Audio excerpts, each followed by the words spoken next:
د جنوبي غرب زون د اسلامي او ملي پولیسو د ښوونیز او روزنیز مرکز څخه تر 2 میاشتو مسلکي او تخنیکي زده کړو وروسته 1500 تنه مجاهدین فارغ شوه.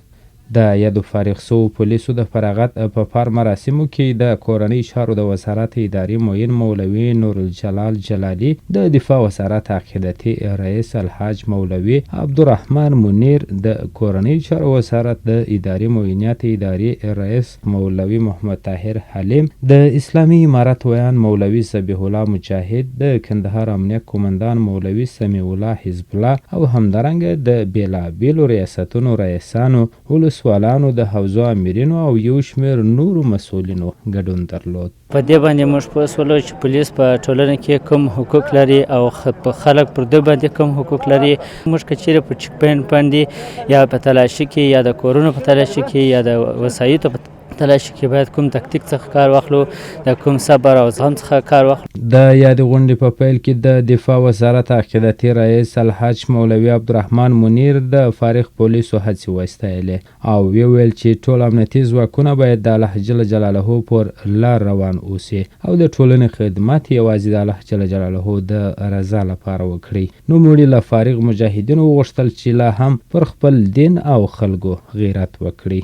دا خدمت په شفاف انداز باندې وکړي او په شرعي انداز باندې وکړي، په هغه انداز باندې وکړي چې په هغه انداز باندې د دې دا خدمت موجب د الله جل جلاله د رضا ګرځي او موجب د دخول د جنت فردوس ګرځي. نو دا مسؤلیت اوس د دوی ورلغاړي دی. د کورنۍ چارو وزارت د اداري معینات اداري رئیس مولوي محمد طاهر حلیم خوښي وښودل او ویل چې فارغ شوي پولیس ټولنې ته د خدمت په موخه وړاندې کیږي تر څو د ټولنې خدمت په ښه ډول وکړي. نوموړي پر فارغ شوو سرتیرو غږ وکړ چې تاسې باید د ټولنې د خلکو سره ښه چلند او نیک اخلاق وکړي او د ټولنې په خدمت کې د ستړیا احساس ونه کړي. د نوموړي په خبره چې ملت زیات ځورېدلی دی، اوس ستاسو څخه د رحم غوښتنه لري. که موږ معاشرې ته ځو او د خپل ماحول او د چاپیریال او دغه مظلوم او کړېدلي ملت خدمت کوو، پرون که په ټوپک سنبالو، نن به په اخلاق او په کردار باندې سنبالیو. که پرون د جهاد نمونه وو، نن به د ایثار او د قربانۍ نمونه یو. د اسلامي امارت ویان مولوي ذبیح الله مجاهد وویل اوس د فارغ شوو پولیسو مسؤلیت دی چې د ټولنې خدمت وکړي، د الله جل جلاله دین پر مځکه حاکم او ساتنه یې وکړي. هغه زیاته کړه چې اسلامي امارت په قربانیو منځته راغلی چې اوس یې باید ساتنه وسي، د ملت امنیت وساتل سي او پر ملت شفقت وسي. نوموړي زیاته کړه چې د پولیسو په لیدلو سره باید خلک د امن احساس وکړي. همداراز له امنیتي ځواکونو څخه وغوښتل چې د الله جل جلاله د رضا لپاره د ولس خدمت وکړي.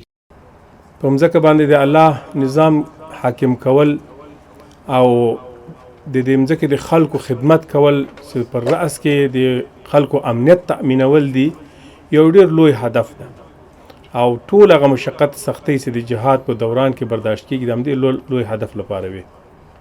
خدای مکه که زموږ د پولیسو له خوا نه چا سره ناسم برخورد کېږي، یو څوک وهل کېږي او ټکول کېږي او یو چا سره بد وضعیت کېږي، خلک فکر نه کوي چې ته پولیس یو نفر داسې دی وکړي. خلک فکر کوي امارت ظالم دی، امارت داسې ظلمونه کوي، هغه له مشرانو نه بولي او حال داسې مشران په دې باندې راضي نه دي او دا تاسو د خدمت ساحه نه سونه خپل سر باندې لګي. زه باوري یم چې د تعلیمات خو تاسو ان شاء الله دا ټول شان زده کړي وي، خو صرف د دې لپاره مې ویل چې تاسو تنبیه وي چې د ولس سره ډېر نرم چلند وکړي.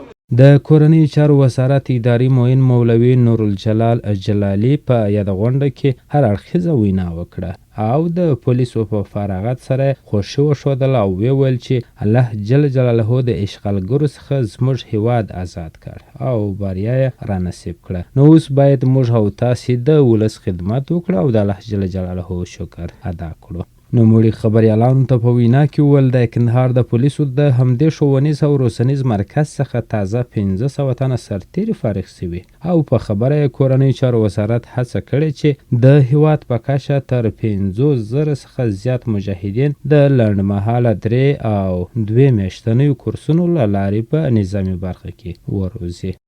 1500 شاوخوا کې چې چې د قندهار، زابل او د روزګان ولایت مجاهدین پکې تربیه حاصله کړه او نن لله الحمد د هغې دوره پای ته ورسېده. ارتقا د ظرفیت دپاره هغې یو اداره لرو، هلته د افسرانو تربیه او د افسرانو ارتقا د ظرفیت کېږي. یو د عامو مجاهدینو دپاره لنډمهاله تربیه ده. لنډمهاله تربیه چې هغه 3 میاشتو شاوخوا پورې وي، نو هغه مونږ د 50,000 نه پورته توانېدلي وو چې تربیه شوې ده الحمدلله.